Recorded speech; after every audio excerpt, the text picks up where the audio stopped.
నమస్తే, నేను మీ రత్నాకర్ని. నితీష్ తివారీ డైరెక్టర్గా, నమిత్ మల్హోత్రా ప్రొడ్యూసర్గా 4000 crores పెట్టి రామాయణం మూవీ వస్తుందని సంగతి మనకు అందరికీ తెలుసు. దానిలో రణబీర్ కపూర్ రాముడిగా, సాయి పల్లవి సీతగా నటిస్తున్నారు. ఆ సినిమా టీజర్ మొన్నే రిలీజ్ అయింది. కానీ మన తెలుగు సినిమా చూసుకుంటే మనం ఎప్పటి నుంచో రామాయణం మీద చాలా సినిమాలు తీసాము. వాటిలో కొన్ని క్లాసిక్స్ సినిమా కూడా అయ్యింది. ఆ సినిమాలు ఇప్పటికీ చాలా పాపులర్గా ఉన్నాయి.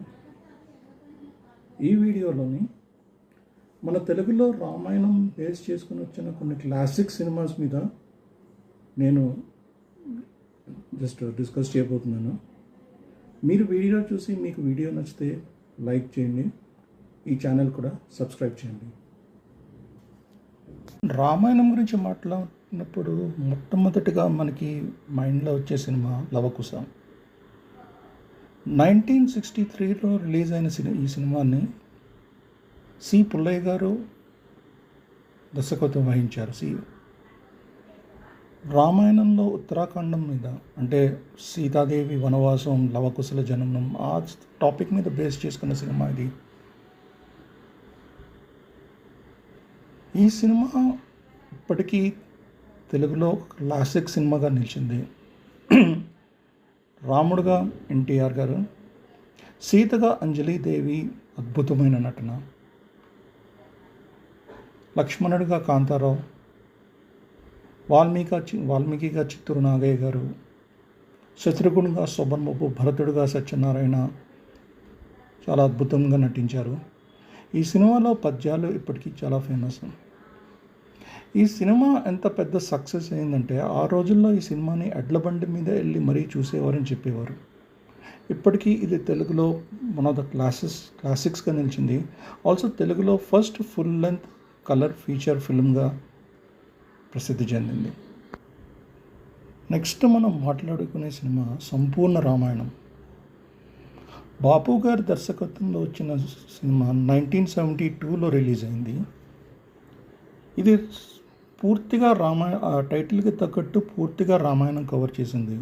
శ్రీరాముడి పట్టాభిషేకం నుంచి వనవాసం, సీతాదేవి అపహరణం, రావణాసుడితో యుద్ధం.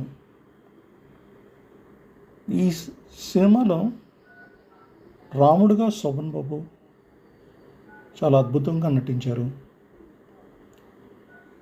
సీతాదేవిగా చంద్రకళ గారు కూడా చాలా హుందాగా నటించారు. ఈ సినిమాలో విజువల్ ఎఫెక్ట్స్, యాక్షన్ సీన్స్ చాలా బాగా తీశారు బాపు గారు. ఈ సినిమాకి మెయిన్ హైలైట్ రావణాసుడు పాత్రలో ఎస్వి రంగారావు గారి నటన. One of the best performances ever. ఈ సినిమా కూడా లవకుశలాగా చాలా క్లాసిక్ సినిమాగా నిలిచింది. ఇప్పటికీ చాలా పాపులర్గా అయింది. నెక్స్ట్ మనం చూడబోయే సినిమా సీతా కళ్యాణం. 1976లో బాపు గారి దర్శకత్వంలో వచ్చిన ఈ సినిమా బాలకాండ మీద ఆధారపడింది. రంగనాథ రామాయణాన్ని దీన్ని అడాప్ట్ చేశారు తెలుగులో స్క్రీన్కి. ఇది బాలకాండం. ఇది శ్రీరాముడి జననం నుంచి సీతా స్వయంవరం వరకు ఉన్న కథనంతా ఈ సినిమాలో అద్భుతంగా చూపించారు బాపు గారు. ఈ cinema Britain film festival, Chicago film ఫెస్టివల్స్లో ప్రదర్శించబడి చాలా ప్రైజ్ పొందింది. ఈ సినిమాలో గంగావతరణ సీన్ ఇప్పటికీ ఒక హైలైట్గా నిలిచింది. రాముడుగా రవికుమార్ అనే కొత్త నటుడు, సీతగా జయప్రద అద్భుతంగా నటించారు. సీత మిగతా పాత్రల్లోని దశరథుడిగా గుమ్మడి, రావణాసుడిగా కైకాల సత్యనారాయణ మంచి నటన ప్రదర్శించారు. ఈ సినిమా కూడా తెలుగులో ఒక క్లాసిక్ సినిమాగా నిలిచింది.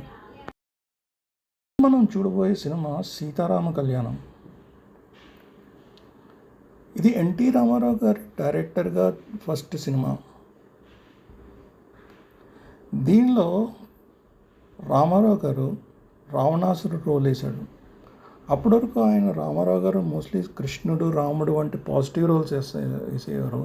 ఇది ఫస్ట్ టైం ఒక ఫుల్ నెగటివ్ రోల్ వేశారు ఆయన. ఈ సినిమాలో రావణాసుడు కైలాసం ఎత్తడం తెలుగు సినిమా చరిత్రలో వన్ ఆఫ్ ద గ్రేటెస్ట్ సీన్స్గా నిలిచింది. దీనిలో రాముడుగా హరినాథ్, సీతగా గీతాంజలి నటించారు. ఈ సినిమా రావణాసుడు కథని, సీతా స్వయంవరం వరకు కథని రెండు కలిపి ఒకే దానిలో చూపించింది. ఇది కూడా తెలుగులో ఒక క్లాసిక్ సినిమాగా నిలిచింది.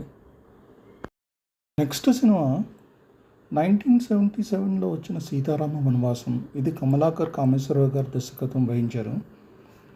దీంట్లో రవికుమార్ గారు రాముడు వేశారు, సీతగా జయప్రద. ఈ సినిమా టైటిల్కి తగ్గట్టు సీతారామ వనవాసం, సీతాపహరణం, రావణాసుడితో యుద్ధం, ఆ స్టోరీ మీద కాన్సన్ట్రేట్ చేశారు ఎక్కువ. ఈ సినిమా కూడా బాగా ఆడింది and it remains a classic cinema. దీనిలో కూడా రావణాసురుడిగా కైకాల సత్యనారాయణ గారి పర్ఫార్మెన్స్ అద్భుతం. నెక్స్ట్ సినిమా 1978లో వచ్చిన శ్రీరామ పట్టాభిషేకం. ఇది ఎన్టీఆర్ గారు దర్శకత్వం వహించారు. రాముడుగా రావణాసుడిగా ద్విపాత్రాభినయం కూడా చేశారు ఈ సినిమాలో. దీనిలో సీత గారు సంగీత గారు చేశారు. ఈ సినిమా రాముడి వనవాసం, ఆంజనేయ స్వామిని కలవడం, రావణాసుడితో యుద్ధం, ఆ కథనంతా మీద బేస్ చేసుకుని తీసింది. దీంట్లో రెండు పాత్రల్లోనే ఎన్టీఆర్ గారు బాగా చేశారు, రాముడుగా రావణాసుడుగా. అండ్ ఈ సినిమా కూడా ఒక మోస్తారుగా సక్సెస్ అయింది. రామాయణం 1997లో గుణశేఖర్ గారు తీసిన సినిమా ఒక ఎక్స్పెరిమెంటల్ అటెంప్ట్. ఒక 3,000 చైల్డ్ యాక్టర్స్తో తీసిన సినిమా. ఈ సినిమా క్యాస్ట్ అందరూ పిల్లలే. జూనియర్ ఎన్టీ రామారావు గారు ఈ సినిమాలో రాముడుగా వేశారు, సీతగా స్మితామాధవ్గా వేశారు. ఇది national award for best children's ఫిల్మ్గా కూడా గెలిచింది. ఇది కూడా పూర్తిగా రామాయణం కవర్ చేసింది, కాకపోతే ఇది మోస్ట్లీ పిల్లలతో తీసింది. సో ఇప్పటికీ తెలుగులో ఒక ల్యాండ్ మార్క్ సినిమాగా నిలిచింది ఇది. చివరిగా 2011లో వచ్చిన శ్రీరామరాజ్యం. ఇది బాపు గారు లాస్ట్ సినిమా కూడా దర్శకుడుగా. లవకుశలాగే ఇది కూడా ఉత్తరాఖండం మీద బేస్ చేసిన సినిమా. సేమ్ స్టోరీతో రిపీట్ అయింది. దీనిలో రాముడుగా నందమూరి బాలకృష్ణ గారు, సీతగా నయనతార, వాల్మీకి మహర్షిగా అక్కినేని నాగేశ్వరరావు గారు అద్భుతంగా నటించారు. అండ్ దీనికి మాస్ట్రో ఇళయరాజా గారు కంపోజిషన్, పాటలు ఇప్పటికీ చాలా మెమరబుల్గా ఉన్నాయి. ఇది మన రామాయణం మీద తీసిన సినిమాల్లో లాస్ట్ ఇది తెలుగులో.